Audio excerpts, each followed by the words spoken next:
My first job in film was working as a messenger for a post-production house.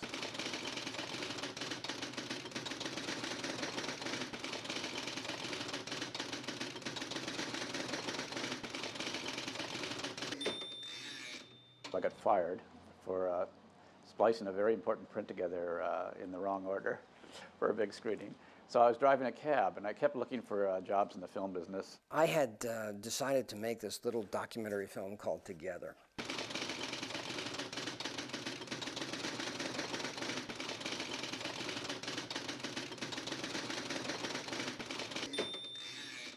And we had started to shoot this 16mm footage, and we needed to get it sunk up. We needed an assistant editor. I kind of stepped into the gap, and Sean and I finished the film. Thus, we were very close friends at the end of it. And he was approached by these same gentlemen, I think the company was Cinema 77, to make a scary movie. To avoid fainting, keep repeating to yourself, it's only a movie. I haven't, over a long career, maybe 30, 35 years, been able to totally differentiate where one's own inner self ends and one's reflection of the outer world begins, you know. And I was probably angry coming out of fundamentalism. I have no doubts about that because it was very restrictive. I wasn't allowed to see films until I got out of college. I finally just started going once I was a young adult, but you know, grew up very rigidly, no dancing, no smoking, no card playing, no movies. So I'm sure there was a certain amount of rage with that. It was the time of Vietnam. There was a tremendous amount of very, very shocking footage coming out of Vietnam, especially to people that were anti-war, and I was, you know, I was. So I felt very angry and repulsed at the violence from there. And I also felt like American cinema did not show violence as I was seeing it in this footage, you know, which it was ugly and it was sadistic, and there were sexual overtones, and there was no good guys and bad guys. Wes and I went out to see one of the Man with No Name Clint Eastwood movies. That was like Bang Bang You're Dead, but it really didn't have to do with people dying and or any of the real horror that would be attached to people dying. And we said, you know, if you could ever make a movie in which you thought somebody really died, it would be just dramatically different and strong, and it wouldn't have to be this big, overproduced numbing of the sensibilities. I had always admired Virgin Springs, so I took that basic premise of a wealthy family, a father and mother living kind of in comfort and having a very middle-class child. The daughter goes off with a sort of very roughshod girl and are attacked by sort of rogue shepherds that are out in the woods and raped and then murdered.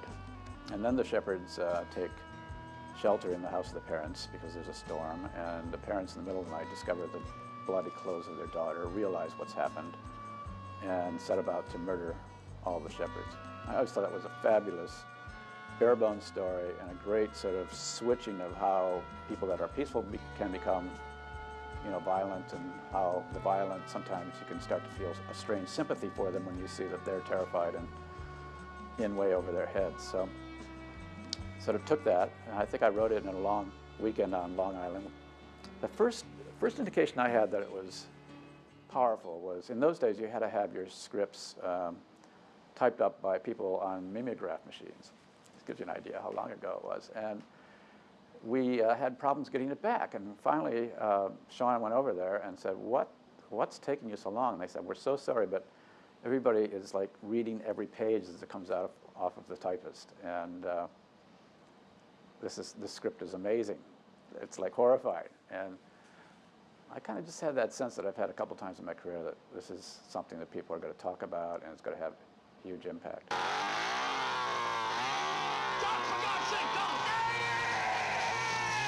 So we sent it off to the boys in Boston. They really liked it, and they gave us a budget. I think Sean and I thought we could do it for $50,000.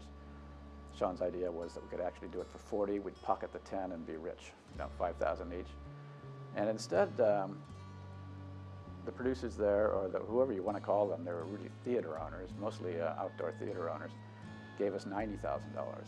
So we were just, you know, fat and sassy. Oh, Okay, yeah, sure, I'll tell you. Why not?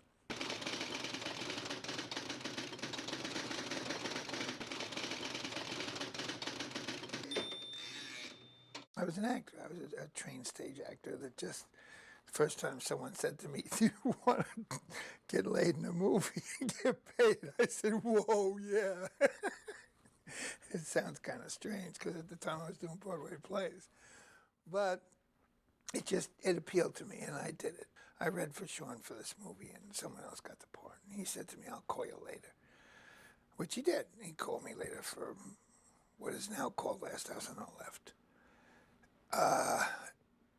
Which was originally supposed to be a hardcore movie, but a disgusting hardcore movie. It was killing people and having sex with them. I mean, it was absolutely hideous. The script certainly was much more sexual. The rapes were much more explicit, and the actors were committed to doing it. We were basically out to break every barrier. I think the only other actress at the time we had was Lucy. Lucy came from X-rated movies. She was doing all this stuff to get back at her dad. We said, there's no way we're going to do this. This is ridiculous. I'm not going to have a sex with fake blood. That's insane. And it was interesting because at a certain point the actors came to me and said, we think the story is good enough not to have this explicit sexuality. And I thought about it, I said, okay, you're right. At the time I was very much anti-violence. But I thought, what the hell, I'll make some money and have some fun because it was friends. Lucy was my friend, the makeup girl was my friend. Jeremy Rain and I were the best of friends. I got involved in Last House on the Left because of Fred, Perna Lincoln.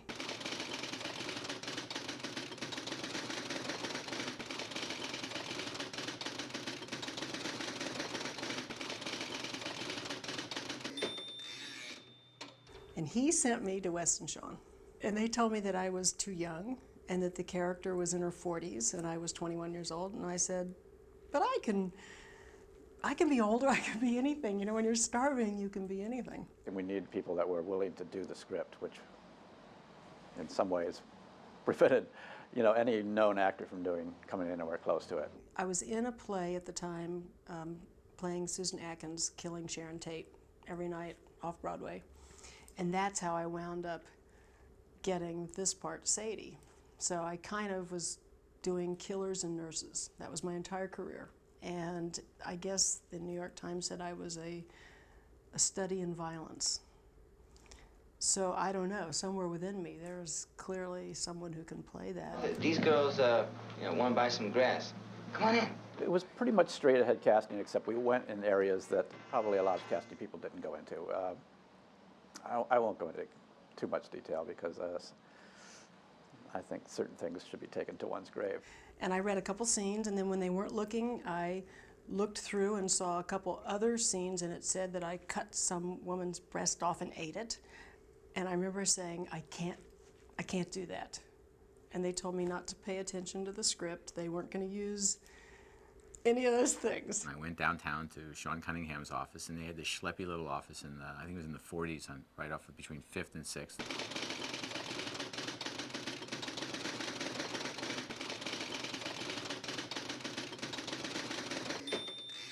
And I went up there.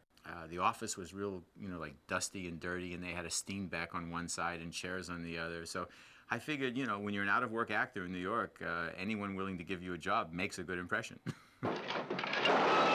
And they offered Krug to me, and it was just an appointment, and I went up there, and I didn't want to chainsaw people.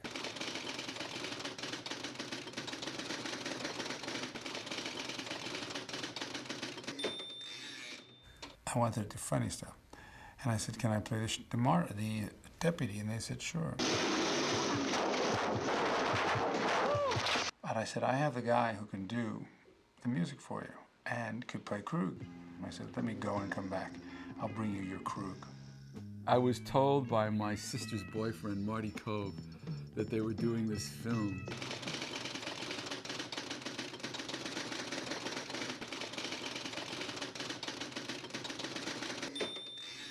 And it was a horror film, and that I was dead on for the, for the lead role.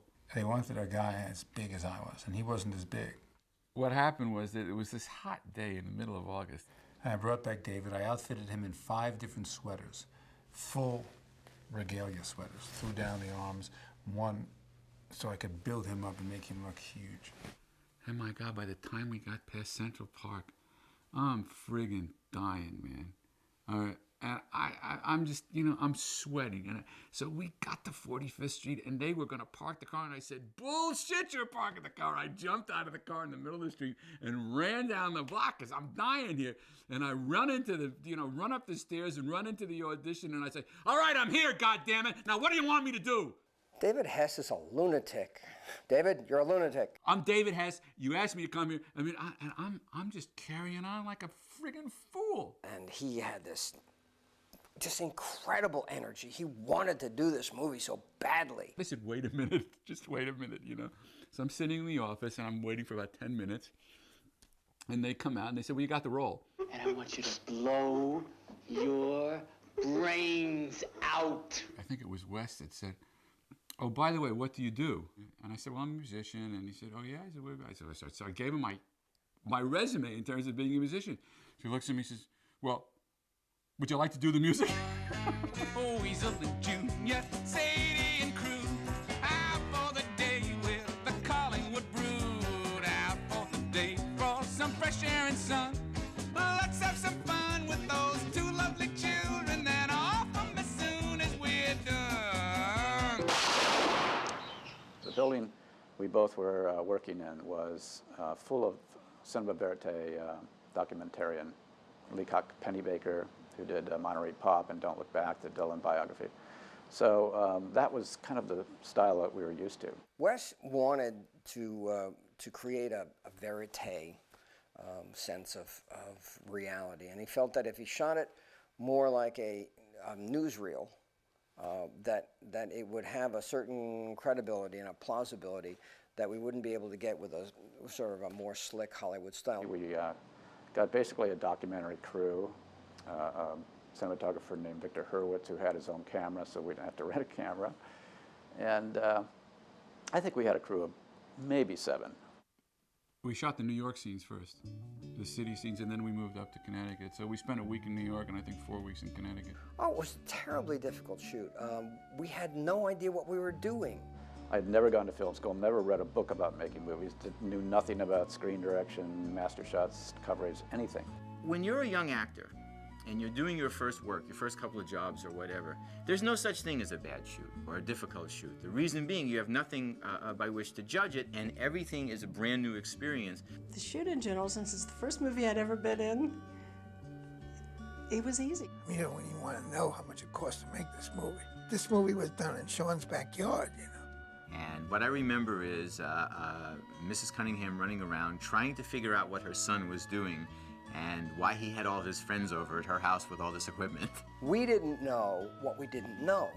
So consequently, nobody was there saying, you can't do that. We just had the time of our lives.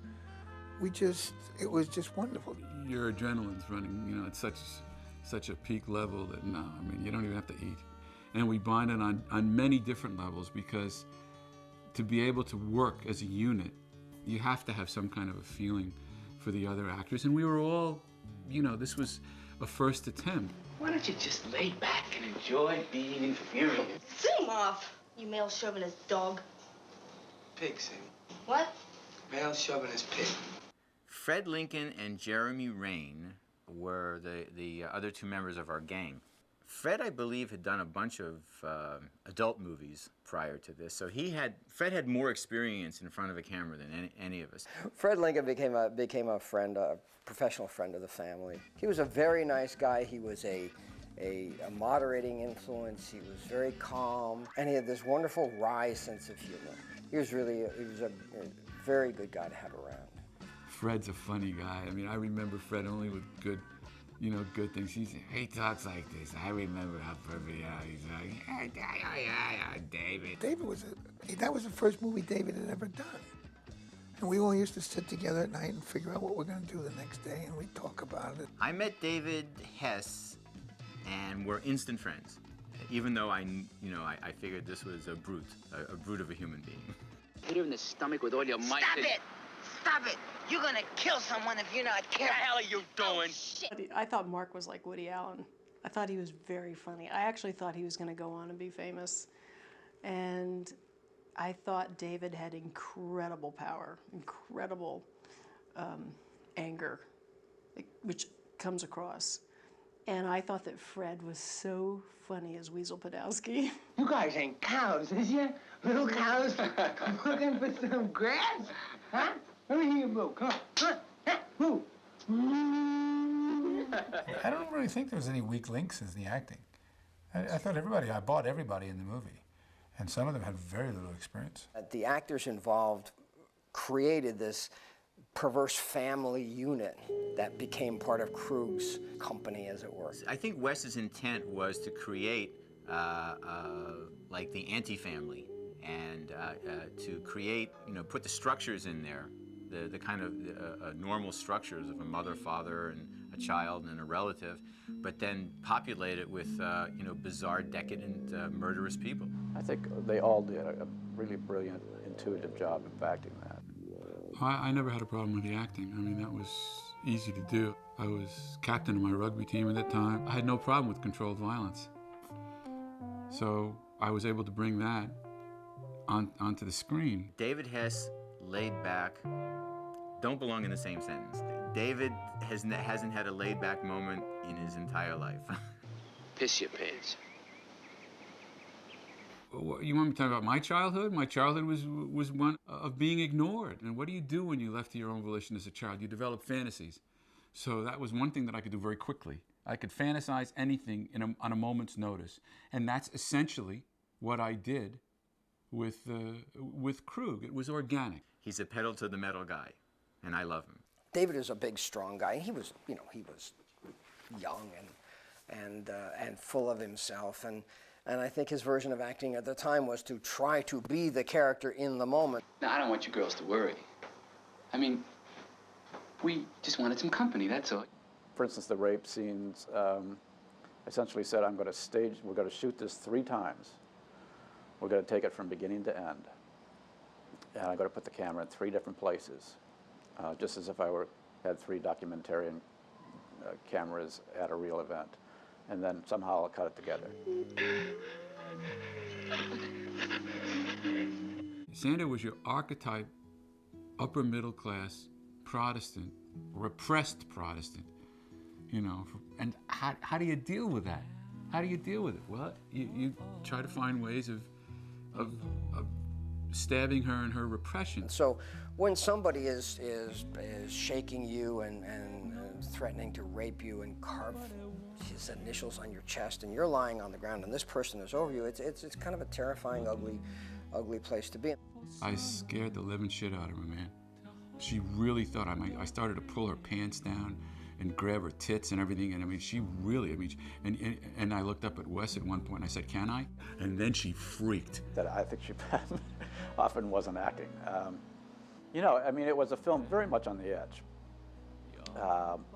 Some of the people weren't even from the film business. We had no credentials. We were out in the middle we were literally climbing over fences into like the reservoir for Weston, Connecticut, I think. I hope they can't arrest us this many years later, but everything that we were doing, we didn't have any permits. I could see very easily that she would be afraid that suddenly this is just going to take a turn. I don't know, it's a snuff film or something. What am I doing out here with these people? Plus, David Hess very much played his character on and off around the set. He was very gruff, very threatening, didn't talk to her much.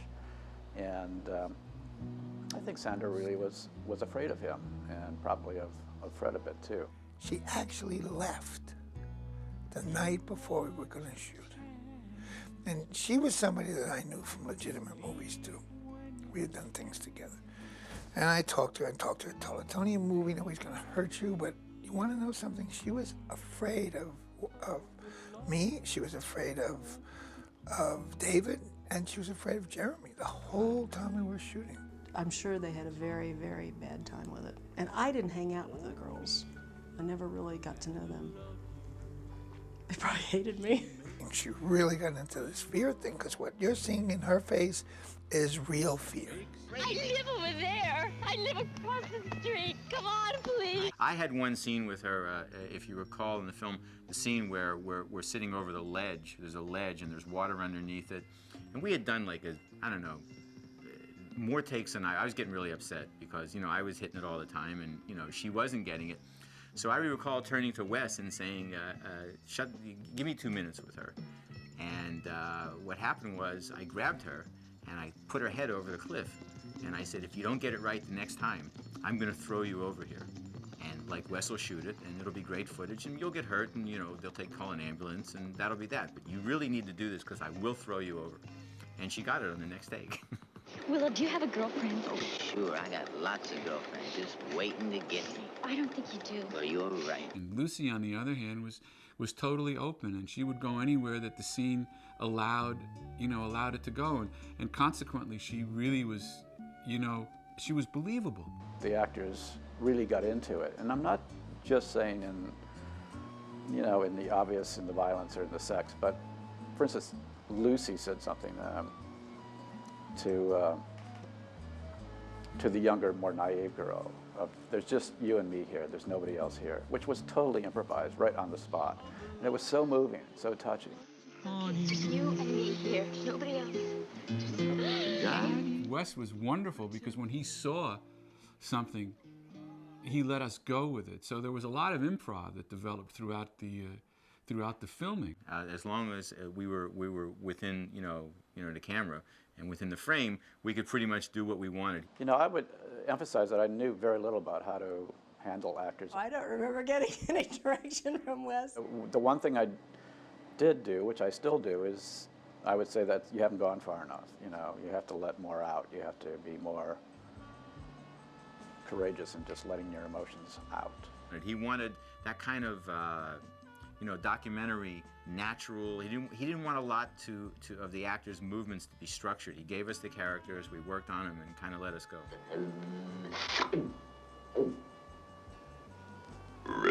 Wes is a very smart guy. I mean, he's not, where he is today is no accident. He's a very good storyteller, and he's very smart. This is not just Wes's film. I mean, Sean had a tremendous input into the film. Don't be under any illusion. They played the perfect role of producer and director, which allowed the actors to play their roles perfectly. Sean was always there, except when he was out trying to find the cheapest food he could get. It was sort of like an extended Halloween, where we're just running around doing stuff and hoping not to get caught. And nobody knew what to do. I mean, they didn't know how to kill anybody. They had the mother fighting Jeremy and beating her up and taking her knife and killing her. And I said, wait a minute, this is a doctor's wife. There's no way she's going to beat this street girl in a fight. I said, just let Jeremy hit her, knock her into the bushes, and drop her knife. And then they had this pool on the property that was pitch black. I said, so if we run into the pool, Jeremy could be running away and she'd run right into the pool, and then... That pool hadn't been cleaned in years. It was so scummy and dirty. I had a blood packet in my shirt, and I also had a thing I had to bite in my mouth. And so as she slashes my throat, I'm supposed to smack my chest, which made the blood come up, and bite the thing that made the blood come out. I remember approaching the violence as it didn't feel violent when we were making it, because there were all these people around and it wasn't really scary. And the only scene that really scared me was when we disemboweled one of the girls, and then we cut for lunch and they served sausages. And in pulling out the guts, it was condoms and sand and yicky stuff, and I had to pull them out. And I remember thinking, I'm not going to eat meat anymore. And the funny thing is, I'm responsible for most of those things. I'm the one that showed him how to make intestines by putting rubbers together and then putting blood on them. Well, when she bites my dick off, I'm the one that showed him you put a belt under my pants so she has something to put her teeth on, so it really looks real as opposed to just doing this. The scene where I'm having a nightmare and they come over and they knock my teeth out, that's mine. Don't move. I mean, I showed them how to do the chainsaw. I showed them how they could fight without hurting each other. I even told them to go to a Greek restaurant and buy brains for when Junior blows his brains out. I know when David and Wes go on television, they forget I was there, but you know, that's okay. Sometimes I wish I could forget I was there. Because as I watched him edit, I thought, my God, this thing is disgusting. No one is ever going to look at this piece of shit. Can I say shit in England? Yeah. Or do you guys say it differently? You can say it. And I just thought, no one is going to look at this movie. It sucks. The original title of the movie was Night of Vengeance. And then we did an advertising campaign. The people that invested in the movie were theater owners from Boston. And they did I think the first advertising campaign they did was Sex Crime of the Century. You know, like, this will work in the drive-ins. Boy, people will really love to see this, and nobody came. We tried another campaign for something called Krug and Company, and it met with very little success. And this fellow named Lee Willis calls me one night, and he was an advertising guy that had worked on the other two campaigns, and said, got an idea for a title, want to try it out in Indiana. I said, what's that? He says, Last House on the Left. I said, what in the world does that have to do with anything, you know? And Sean said, well, I don't know, this guy's been around, and he says, you know, last, of course, always means like equivalent to death, and house always has a lot of resonance with us because, you know, haunted houses and the house of Aeschylus and everything, you know, it's like it has a resonance of our intellect and our psychological being, and of course, left is always, in heraldry, it's sinister, so it's always suspect, and left-handed people used to be persecuted, so Last House on the Left, I think it's got a certain ring. I thought it was a terrible idea. And attached to the title, Last House on the Left, he came up with that slogan, it's only a movie, it's only a movie, it's only a movie. And that came from him screening the picture for his wife, who kept going, oh, oh, and he kept saying to her, honey, it's only a movie. It's only a movie, it's only a movie. Only a movie. Only a movie. Last House on the Left. And then I turned on the TV, and there it was. Keep repeating, it's only a movie, it's only a movie. I said, oh, Jesus, nobody's going to go see it, but boy, they sure did. I know we went up someplace in the Connecticut area to drive in and watched it for the first time, and it was a horrible experience because they played it first. They started it before it was dark. So I was like, Sean, it's playing, Sean, and you can't see a thing on the screen. You know, it was still light out, and people were milling around, getting their Cokes and everything. About half an hour into the film, you could start to see what was going on. It was like very disillusioning. You know what really pissed me off? My name wasn't on the poster, but Ada Washington's was. Do you know who Ada Washington is? When they're hitchhiking, and they stop the lady with the chickens in the truck, and she drives off. That's Ada Washington. I went away. I had another job, and I went up to California, and I called Sean just thinking probably the film had disappeared. And he said, Wes, you sitting down? I said, why? He said, they're lined up around the block. I mean, it just made bazillions for Hallmark. I mean, just phenomenal box office.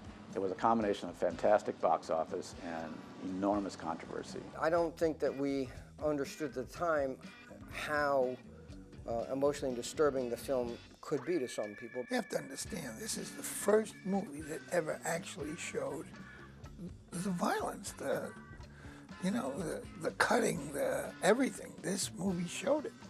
We had reports of people fainting, people having heart attacks, people attacking the projection booth trying to get at the print, theater managers or projectionists making their own cuts. Funny, we were standing in the foyer, you know, out front, and the 86th Street was an old Loewy's 86th Street, and they would come by, you were bad, I mean, you know, it was just, you know, like if they had tomatoes, they would have thrown them at me. I had people at the premiere asking for their money back from me. I mean, I would walk down the street in New York, and these posters would be all over the place, and literally little old ladies would cross the street and go and avoid me. There was a couple of theaters in Rhode Island where patrons wanted to bomb the theater because the film was too violent. I guess I wasn't quite prepared for the vehemence and for approbation, you know, people saying this was the work of the devil. Somebody said it was the most un-American film ever made. I had a kid tell me she hated my guts, and the mother said, "You don't hate her, you hate Sadie, but you don't hate, this is the actress." And the kid said, "No, I hate her guts." The woman I was living with at the time said to some friends at a dinner, and they were mostly academics, "You know, Wes has just directed a film." They, "Oh, really? What was it?" Last House on the Left, and 2 people got up and left the dinner table, and subsequent to that, most of those people that I knew would not allow me, I noticed, anywhere near their children or alone with their children. And that continued for a long time, of just people looking at you like, you must be a really sick bastard. And then my family was very upset.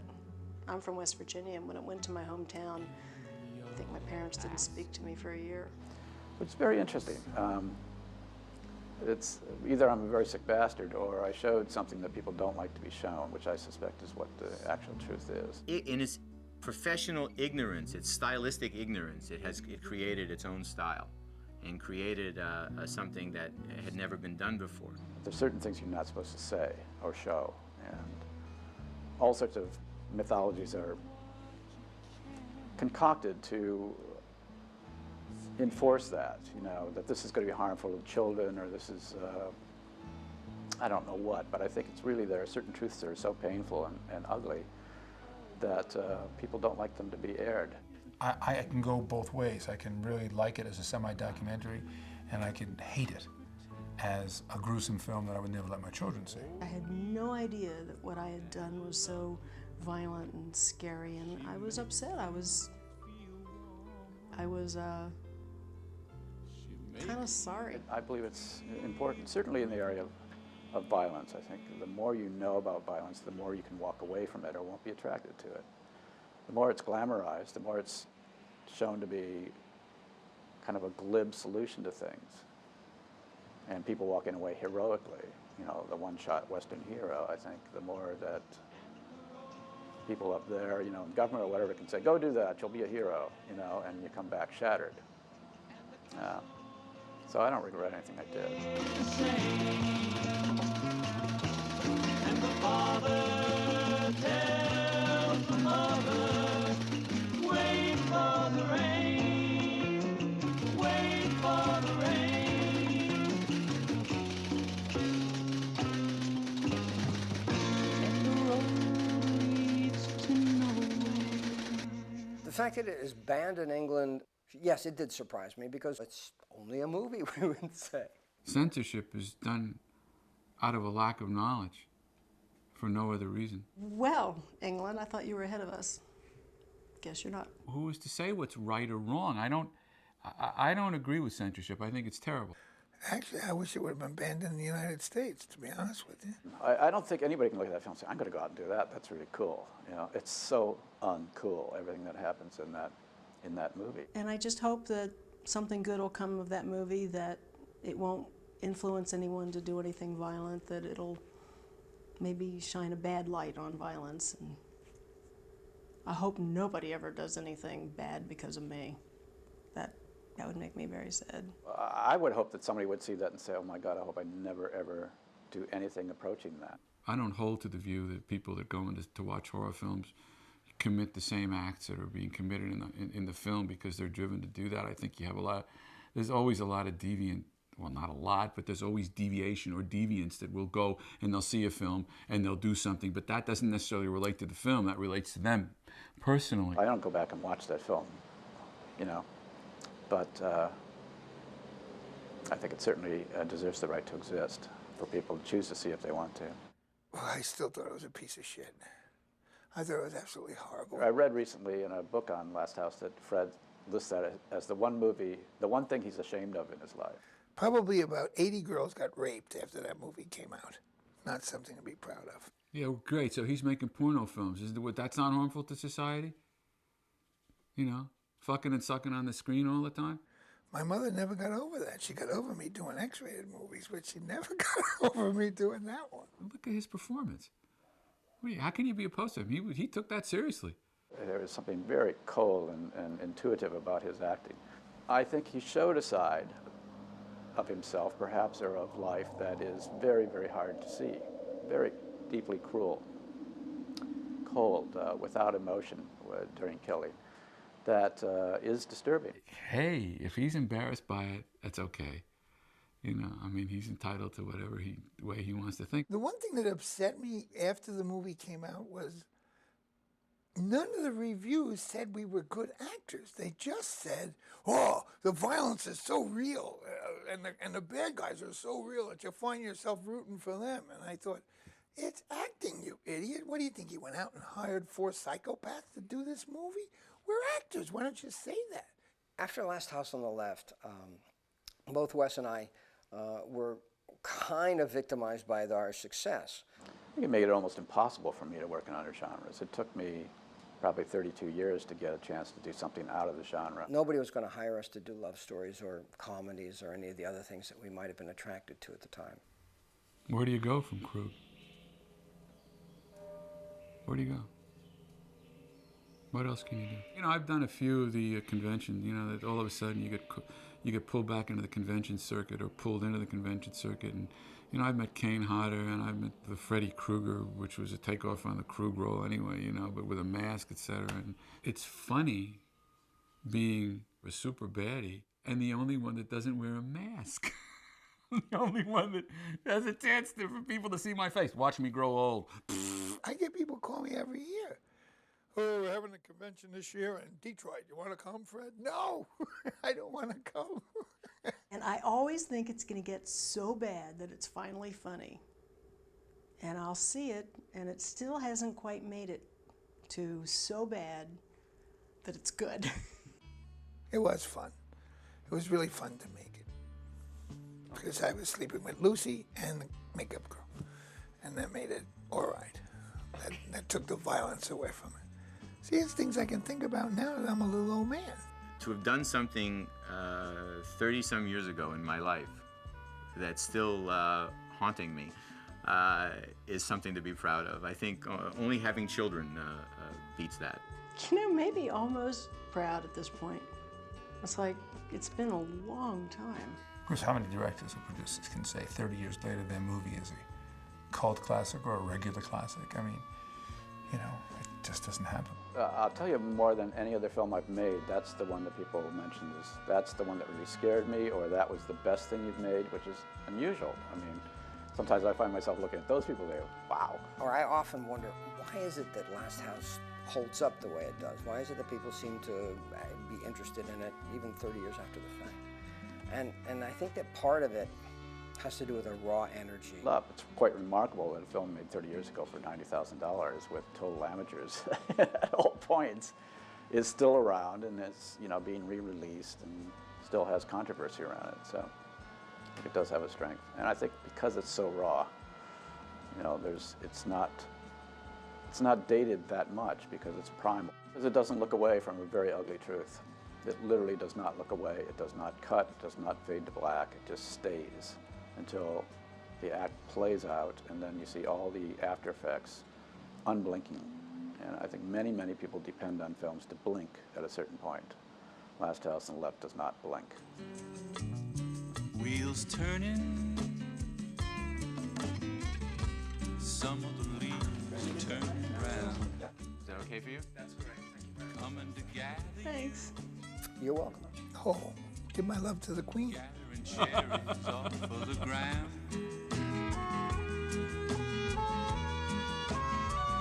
And after the rainbow, after the day